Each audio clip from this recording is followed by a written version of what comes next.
Imaginez un piège diplomatique si astucieux qu'il a piégé à la fois Amir DZ et la France entière dans une stratégie d'envergure inattendue. Comment le président Tebboune a-t-il réagi à cela? Et maintenant, une déclaration choc venue tout droit de Paris fait trembler les fondations. Vous n'allez pas en croire vos oreilles. Restez jusqu'au bout de cette vidéo pour découvrir tous les détails et les implications futures. Et si vous voulez ne rien rater de l'actualité algérienne, abonnez-vous dès maintenant à Algéria History. Oui, Amir DZ et la France se sont retrouvés coincés dans une opération magistrale. Quelle a été la réponse du président Tebboune? Et aujourd'hui, cette nouvelle annonce parisienne ébranle tout. Vous ne devinez pas ce qu'ils viennent de révéler. Ils ont enfin saisi la partie en cours et réalisé l'ampleur du plan. Ces paroles capturent parfaitement la tension qui anime les relations algéro-françaises depuis des mois. Le thème central? Un basculement radical des rapports de force et une transformation saisissante dans les postures des deux pays. L'Algérie, qui était autrefois en position réactive face à son ancien colonisateur, est devenue un joueur clé, dictant le rythme, fixant les règles et plaçant son vis-à-vis devant des dilemmes imprévus, sans préparation politique, juridique ou médiatique. Ce virage n'est pas un coup isolé ou une improvisation. Il résulte d'une évolution progressive, couronnée par l'adoption par l'Assemblée nationale algérienne d'une loi conférant à l'État un pouvoir total pour révoquer la nationalité à toute personne reconnue coupable d'atteinte aux intérêts de la nation, qu'elle soit à l'étranger ou binationale. Cette mesure, adoptée en Algérie dans une relative sérénité comme une affaire de souveraineté pure, a causé un séisme à Paris, non seulement par son essence, mais par ses impacts politiques, sécuritaires et diplomatiques, déclenchant une onde de choc dans les cercles français. La France, accoutumée depuis des lustres à piloter les questions de mémoire, d'immigration et de binationalité depuis une posture dominante et protectrice, se voit soudain confrontée à une législation algérienne qui redéfinit l'allégeance et la loyauté, brisant les ambiguïtés et les manigances floues. Le signal algérien est limpide. L'Algérie décide seule de qui est algérien. La fidélité ne se divise pas, et la souveraineté n'est pas négociable. C'est à cet instant que l'anxiété a envahi les sphères parisiennes. Les questions ont fusé, non seulement dans la presse, mais au Sénat, à l'Assemblée et au ministère de l'Intérieur. L'interpellation de la sénatrice Valérie Boyer n'était pas anodine ni technique. Elle sonnait comme une sirène d'alarme, reflétant le trouble profond de l'État français. Que fera la France si l'Algérie déchoit de leur nationalité des résidents sur son sol? Leur octroiera-t-elle la citoyenneté française? Prendra-t-elle en charge de nouvelles retombées légales, sécuritaires et politiques? Ou se retrouvera-t-elle avec des individus sans statut clair ni identité stable? Ce qui aggrave tout, c'est que la France, comme elle l'a admis publiquement par le passé, manque de données précises sur les binationaux algériens. Elle ignore le nombre potentiel d'affectés par cette loi. Cet aveu, remis en avant récemment, expose la vulnérabilité de la stratégie française et prouve que Paris gère ses enjeux par improvisation cumulative, sans perspective à long terme. L'Algérie n'a pas pris cette décision dans le néant. Elle s'inscrit dans un cadre régional et mondial de recomposition des alliances et de renforcement de la souveraineté étatique. Les nations refusent désormais d'être des champs ouverts aux ingérences ou des bases pour saper leur sécurité intérieure. Les entités et personnalités jadis utilisées comme levier d'influence sont devenues un poids pour leur soutien, car les règles ont évolué et la protection politique tacite s'est évaporée. Dans ce décor, une réelle appréhension s'est installée en France. Pas pour ces individus eux-mêmes, mais à cause des répercussions futures de la présence de personnes ne conservant que la nationalité française, tout en entrant en conflit ouvert avec leur pays d'origine, qui les traite désormais selon le droit souverain, sans complaisance. La division française sur la gestion des liens avec l'Algérie est patente. Une droite radicale voit chaque geste algérien comme une menace et prône l'escalade avec une implication européenne. En opposition, un autre courant politique et institutionnel admet que la crise dépasse une simple loi et que la réponse ne peut être que sécuritaire ou médiatique, mais doit inclure un examen honnête et audacieux du legs colonial. C'est dans cette atmosphère que les mots de Ségolène Royal ont secoué la scène politique française.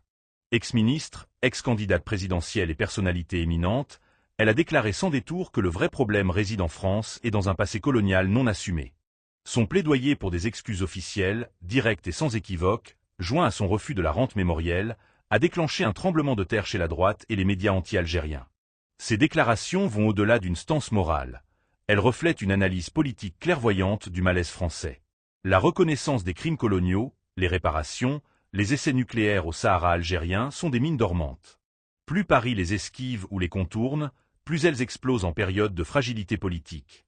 Sous la présidence d'Abdelmadjid Tebboune, l'Algérie a saisi que reconquérir l'initiative ne se limite pas aux mots, mais passe par des actes juridiques et souverains nets. Ce shift n'est pas fortuit, mais issus d'une évaluation fine des équilibres et d'une certitude que le respect international s'impose, ne se mendie pas. Ce qui se déroule transcende une crise éphémère. C'est un pivot décisif dans les relations bilatérales qui façonnera leur avenir pour des années, voire des décennies. Soit un partenariat fondé sur l'égalité, le respect réciproque et l'acceptation de l'histoire, soit une perpétuation des crises par l'évitement, avec ses lots de friction et d'instabilité. Au final, l'Algérie a redistribué les cartes et forcé la France à affronter des interrogations longtemps ajournées. Le piège où Paris est tombé n'est pas un complot, mais le fruit de politiques vacillantes et d'analyses fautives. L'Algérie agit en État souverain, transformant le droit en outil de puissance, pas en simple papier. Dans cette confrontation muette, tout est possible. Ce qui se passe entre l'Algérie et la France va bien au-delà d'un litige diplomatique ou d'une controverse légale temporaire. Nous assistons à une refonte profonde des équilibres, à une cassure franche avec des décennies de pratiques sous-entendues, de silence et d'harmonie factice qui profitaient à une seule partie. Par des choix souverains affirmés, l'Algérie a affirmé qu'elle refuse de suivre l'agenda extérieur, ni de laisser sa stabilité, son unité ou sa réputation être manipulée pour des buts politiques étrangers. Le malaise français, maintenant affiché même au sommet de l'État, n'a pas surgi subitement. Il découle d'erreurs d'évaluation accumulées, d'un décalage stratégique et d'une incapacité chronique à saisir que l'Algérie actuelle n'est plus celle du passé. Une Algérie hésitante ou attentiste. La vérité est inverse. L'État algérien a reconstruit ses outils de décision, fortifié ses structures et précisé sa doctrine, surtout sur la souveraineté, l'identité et la sécurité. La loi sur la déchéance n'est qu'une pièce d'un puzzle cohérent. Elle expose crûment les faiblesses françaises, révélant l'impréparation, le déficit de données solides et l'absence de stratégie claire pour les binationaux et les exilés politiques. Cette loi a obligé Paris à affronter une réalité occultée. L'exploitation durable de certaines figures ou groupes comme armes de pression a touché ses bornes, et ces armes se muent en source d'instabilité interne. La réponse agitée dans les médias, au Sénat et chez divers partis traduit une angoisse plus profonde qu'un simple désaccord. Elle exprime la crainte de perdre un outil d'influence historique, d'assumer un passé irrésolu, et surtout, de faire face à une Algérie qui dialogue d'égal à égal, sans complexe. Cela confronte la France à un dilemme stratégique crucial. Continuer la confrontation voilée et l'instrumentalisation, ou opter pour une refondation totale sur des fondements neufs et assumés. Ici, la fracture interne française est clé. D'un bord, un courant politique et médiatique ancré dans des réflexes anciens, alimenté par une nostalgie de la grandeur et une vision sécuritaire défensive des liens avec l'Algérie. De l'autre, une perspective plus avisée, encore minoritaire mais croissante, qui voit le blocage comme moral, historique et politique. Les propos de Ségolène Royal ne sont pas triviaux. Ils incarnent un discours émerge qui nomme les fautes, défie les tabous et reconnaît que l'absence d'excuses et d'aveux des crimes coloniaux bloque toute normalisation pérenne. L'Algérie évite l'escalade verbale ou médiatique. Sa tactique s'ancre dans la durée, le droit et les faits concrets. Ainsi, elle a déplacé le débat, forçant la France à répondre au lieu d'initier. Ce renversement des rôles déstabilise Paris, coutumier de dicter le rythme selon ses priorités domestiques. Chaque action algérienne est vue comme un signe puissant, chaque silence comme un avertissement et chaque mesure comme une preuve de maturité stratégique. Réduire cela à un clash serait simpliste. C'est aussi une chance historique, pour que la France sorte de l'ambiguïté, rompe avec une gestion électoraliste à court terme et bâtisse une relation authentique, sereine et équilibrée avec l'Algérie. Mais cela coûte du courage politique, l'acceptation des faits historiques et l'abandon des dominations symboliques. Pour l'Algérie, l'enjeu est vital. Tenir la barre, préserver la cohérence diplomatique et défendre ses intérêts sans provocation émotive. Sa crédibilité récente repose sur cette fermeté alliée à une vision globale.